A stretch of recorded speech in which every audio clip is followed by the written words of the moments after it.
ঘটনাটি গত ১৭ জুনের ঝলমলে এক রোদেলা দিনে পরিবারের সাথে বিশ্বখ্যাত সেন্ট্রাল পার্কে ঘুরতে এসেছিলেন ১৮ বছর বয়সী তরুণ পর্যটক রোমাঞ্চ মহাজন। আনন্দঘন মুহূর্তটিকে আরও স্মরণীয় করতে সপরিবারে চেপে বসেছিলেন নিউ ইয়র্কের ঐতিহ্যবাহী এক ঘোড়ার গাড়িতে। কিন্তু মুহূর্তের মধ্যেই সেই আনন্দ রূপ নেয় বিষাদে।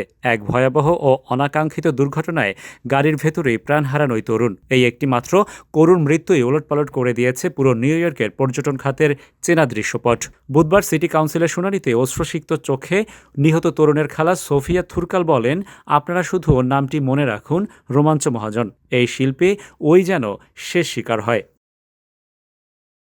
রোমাঞ্চের এই মর্মান্তিক মৃত্যুকে কেন্দ্র করে কাউন্সিল উত্থাপিত হয়েছে রোমান্স ল নামের একটি ঐতিহাসিক বিল, যার মূল লক্ষ্য এই ঘোড়ার গাড়ির শিল্পকে চিরতরে নিষিদ্ধ করা। সিটি কাউন্সিলের স্পিকার জুলি মেনিন এরই মধ্যে এই বিলের পক্ষে জোরালো সমর্থন দিয়েছেন এবং চালকদের জন্য বিকল্প কর্মসংস্থানের প্রস্তাব করেছেন। তবে এই সিদ্ধান্তের তীব্র বিরোধিতা করে রাজপথে নেমেছেন শত শত গাড়ি চালক। তাদের যুক্তি, প্রতিদিন শহরের শত শত সাইকেল কিংবা ই বাইক দুর্ঘটনা ঘটলেও কারো জীবিকা কেড়ে নেওয়া হয় না। তাহলে একটি দুর্ঘটনার অজুহাতে কেন ঐতিহ্যবাহী এই শিল্পকে বলির পাঠা বানানো হচ্ছে? আগামী মাসেই এই বিলের ভাগ্য নির্ধারণে চূড়ান্ত ভোট গ্রহণ করা হবে।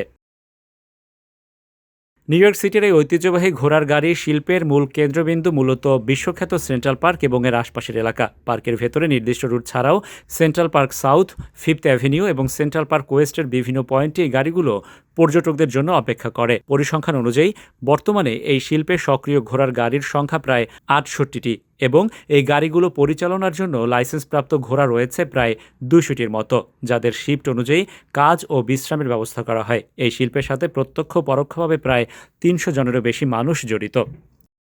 Rashed Bappi, ATV USA, new York, যুক্তরাষ্ট্র।